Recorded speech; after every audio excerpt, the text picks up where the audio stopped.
of the intelligentsia. It's a home of people who engage and engage robustly.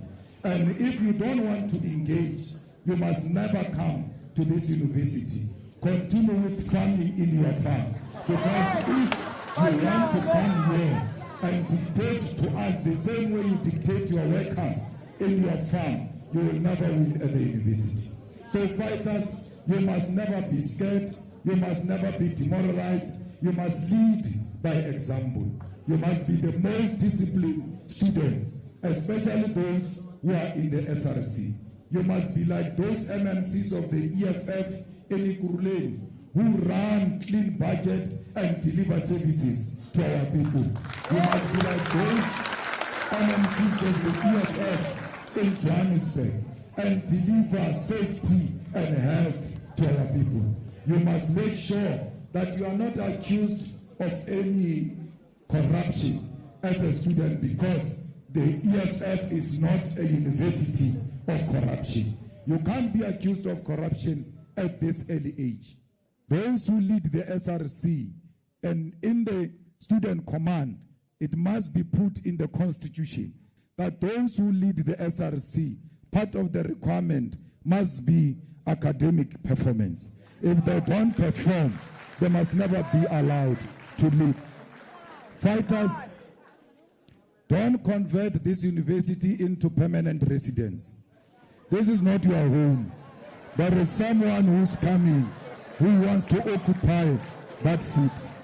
That seat you are occupying, you must move from it, because there are many others waiting, wanting to occupy that seat. So fighters who lead the EFF never use the leadership of the EFF Student Command as an excuse not to perform at school. Those who lead the SRC, that's why we require academic performance, because now you are going to perform two tasks, that of being an academic and being leadership. You can only give the best two tasks. You can't give those who are challenged a responsibility of leading and a responsibility of learning. When you are challenged, work hard on learning and leave the rest to others who are not challenged. Fighters, the EFF Student Command, everywhere where they win elections, they must make sure they work for the students. Don't want to be liked by the management. Don't want to be a sweetheart of the management. Once the management praises you, you must know that you have committed suicide. You are no longer on the side of the student. No student must be turned away if he's qualified to be here. And the SRC is EFF-led. We must make sure every student who qualifies enters this university. And we must not be told that there is no enough space. We must have a problem of many students. Therefore, the government will be challenged to build more facilities because there are more students. Comrades, we cannot have in Pretoria, the capital city, a place that is residence of students, yet it does not have Wi-Fi. You cannot have any space where students are found without Wi-Fi. During the day, even at night, in the early hours of the morning, you must have access to Wi-Fi, because research does not sleep. How can you say these people are students and you don't give them the capacity to research at any time? We want every residence to be in good condition. We don't want residences that are allocated to friends of management, and when you arrive there, the children of the management will never stay in those residences. We need proper accommodation for each and every student in UP. And the Student Command SRC must lead that battle. You must make sure that all of black students are properly accommodated. I'm asking you to reduce your budget of SRC on entertainment and introduce free meal for the poor students, because we cannot learn with an empty stomach. Fighters, you must give the student free meals, and you must not have a list of the students you are giving free meals. Just put them there. Whoever wants to fetch, they'll come and fetch, because we are not going to discriminate against anyone. You have a huge budget of SRC that calls entertainments and festivals and all of that, yet you've got children who are going to sleep with an empty stomach. Comrades, cut the SRC budget and start providing to all students who are here the sanitary pads free of charge, especially the females. Your budget is enough and it can touch lives. And when you distribute these free sanitary towels, you must not have list. Drop in each and every room, and those who are deserving, they will take those things, and those who have enough, they will even allocate to their own friends to make sure that they are well taken care of. I've never seen a government that is so inferior and gives men condoms but can't give women sanitary towels for free.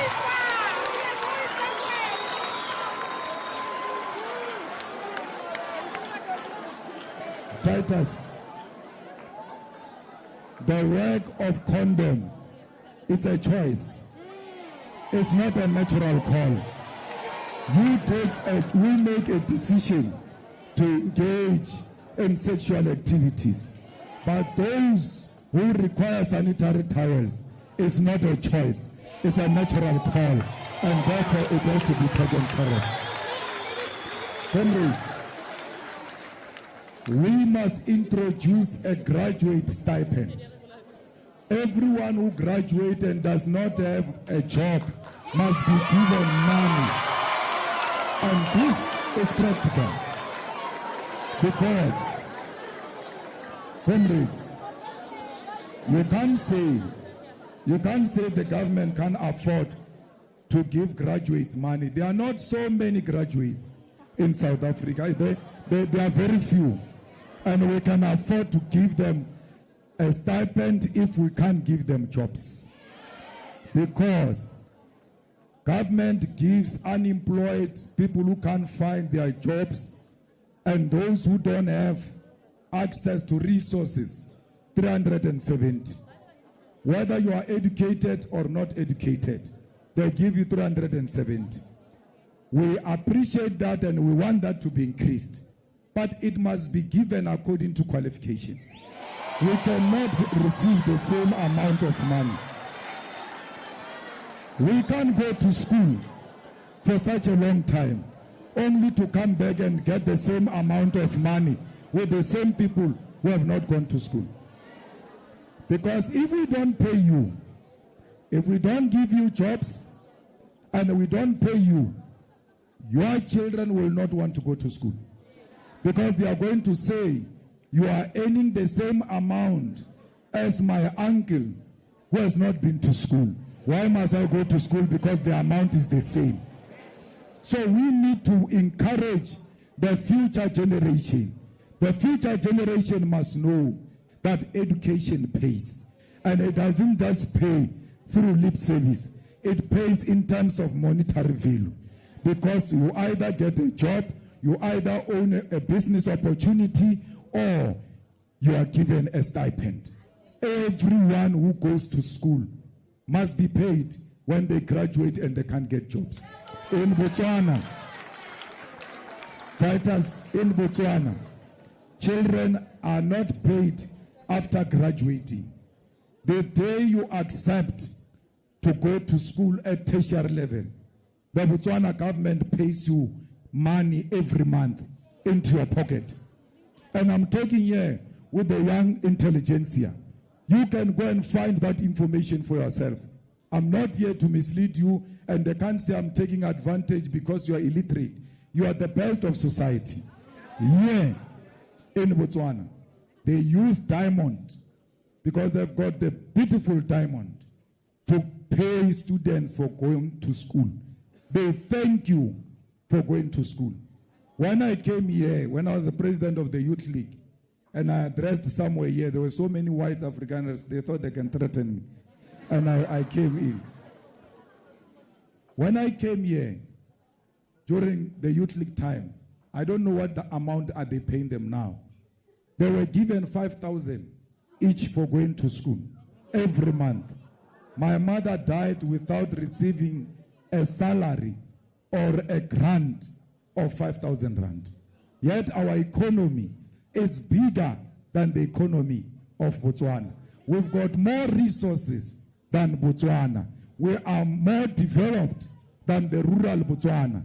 Yet Botswana does beautiful things better than us. In Botswana, there is a company called DPS. This company is owned by the Oppenheimers. It comes from here in South Africa. It does business here in South Africa and refuses to give South Africans 50%. But in Botswana, where they do business, the same company, next door, they go and give the Botswana government 51%. When the EFF says, let's nationalize the mines, they say, where did that work? That thing, whatever they call it in Botswana, is nationalization because 51% of the profit goes to the government of Botswana. That's what we're calling for. We are not calling for something that is not done anywhere in the world. Comrades, why do you have a reserve bank that is owned by foreigners? Why do you have a reserve bank that is privately owned? Why do you have a reserve bank that says it will not support developmental agenda? Because today, the Reserve Bank only supports the companies that are engaged in short-term programs. They want immediate investment, which will pay now. They will never invest in industrialization. They will never invest in infrastructure. They will never invest in job creation. They are engaged in what we call hot money. They want to make money now so that whatever happens, they can live with that money immediately. So you need a reserve bank that is going to ensure that it says to the banks, I can only borrow you if you are channeling your borrowing into long-term investment that will lead into infrastructural development and industrialization. Why do you have the mines in South Africa transporting everything that we extract from our mines? There is nothing that is beneficiated here in South Africa. You produce chrome in Limpopo. You put it inside the trucks. And many of you pass these trucks on the road. And you say, we are unemployed. This government is not doing anything. Let me tell you, inside those trucks is not minerals. It's jobs going outside South Africa. Because when you take out chrome and you beneficiate it here, and you produce steel here, you are going to create jobs here. When you produce diamond, you polish it, you produce it in this mine, you open a factory next door, they polish it. You open another factory next door, they cut it. You open another factory next door, they produce finished goods. All of these things that are luxurious comes from here. You know what is the biggest joke is that Limpopo is the biggest producer of tomato. Yet there is no firm that produces tomato sauce. They take tomato raw as it is, take it out to be produced somewhere. Tomato goes there, live, and comes back in some containers, the same tomato. How many jobs can we create if the government says we must produce and process tomato here, including its packaging? It must be done in Limpopo. We must make sure that everything that benefits our people is beneficiated in our own local areas. Johannesburg, it is what it is because of the discovery of gold. That's why there is Johannesburg. So the discovery of chrome in Skukuni and the discovery of platinum in Rustenburg, we Those two cities were supposed to become another Joburg, developed by their own minerals. Comrades, what creates a city is two things, and no one must fool you about what creates a city. Two things. It's natural resources and mineral resources. So if you go to Cape Town, it doesn't have a mind. What makes Cape Town what it is natural resources. So you go to Cape Town to see a Table Mountain. It's natural. You go for the sea. It's natural. You go for fishing business in Cape Town. It's natural. When you go to Johannesburg, it's gold. When you go to Kimberley, it's diamond and manganese. When you go to Lephalale, it's coal. Why are those minerals not making cities? Because we are told cities are made by two things, either natural or mineral resources. Only a committed government that is not scared of status quo and the capitalist establishment can create beneficiation in those cities and create jobs. Because once you create jobs, the people want accommodation. Once they get accommodation, they want schools, they want hospitals, they want roads, they want shopping malls. That's how you develop that place to become a city. So they will never, our areas will never become cities for as long as there are no job opportunities. And once job opportunities are created, cities come. Comrades, we must make sure we nationalize every strategic sector of the economy. They say to you, in UP, when you go into their portal to search socialism, they don't say anything. They actually direct you to a capitalist achievement to create an impression that capitalism is the most successful economic system. Yet we are in this crisis because of capitalism. They say to you, socialism has never worked anywhere. You must ask them what happened in China if socialism has never worked anywhere. And they say socialism will scare investors, yet the same investors are investing in China. Which investors are you talking about? Because iPhone is being produced in China, and yet it's an American product. So if America can do business with China, what stops us from nationalizing our own resources and following the steps of China? China is the most highly developed now and has defeated poverty and unemployment because they've nationalized their resources. Fighters, you must make sure that you continue with this attitude of wanting to critique everything that is presented before you, and you don't vote on the basis of t-shirts and food parcels, because people have surrendered the thinking into food parcels. People have surrendered thinking into t-shirts. How can you vote the same way your grandmother votes and has been voting? Because the party that your grandmother is voting for was relevant during her time. So you must look for a party that is relevant now and that makes sense to you as young people. I can tell you now, the EFF is the only thing that makes sense in South Africa. Whether they want to deny it now, but in future they will accept it. Because the EFF is always ahead. Every time the EFF says things, they attack it. After 5 years, they repeat what the EFF said 5 years ago, because the EFF is always leading. We thank you for being students who think critically and who want to apply their mind and say what makes sense today. And you responded and said the EFF makes sense. So we want you to continue that culture. When you graduate from the student command, graduate into the ranks of the EFF.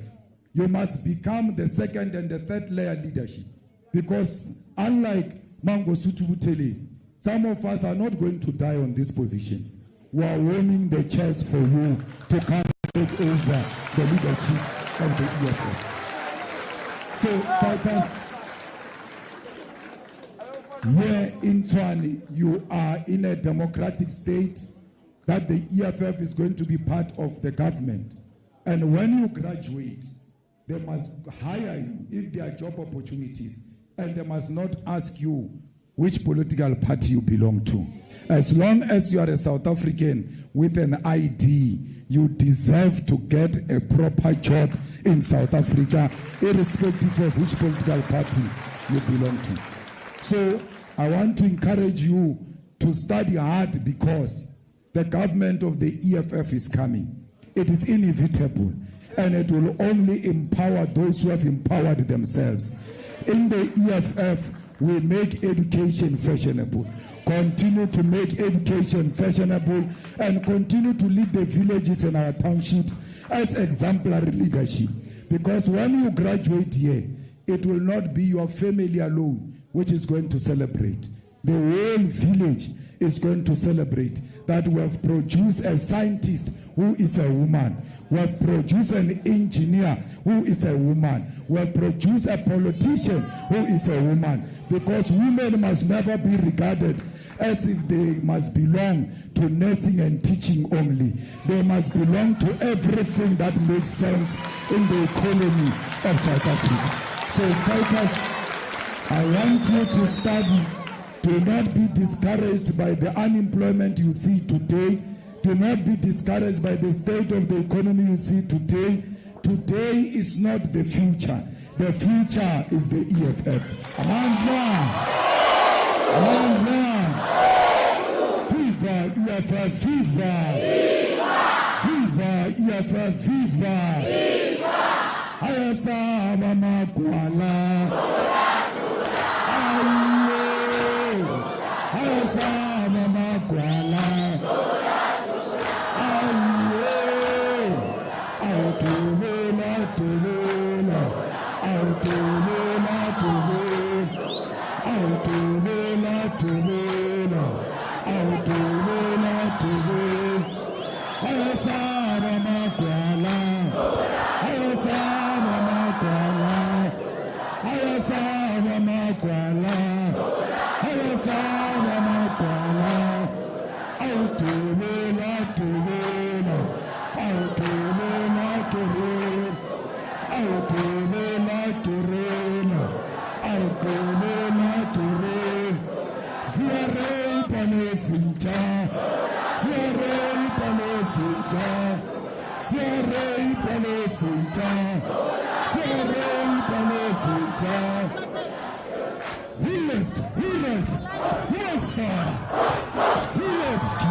Thank you very much.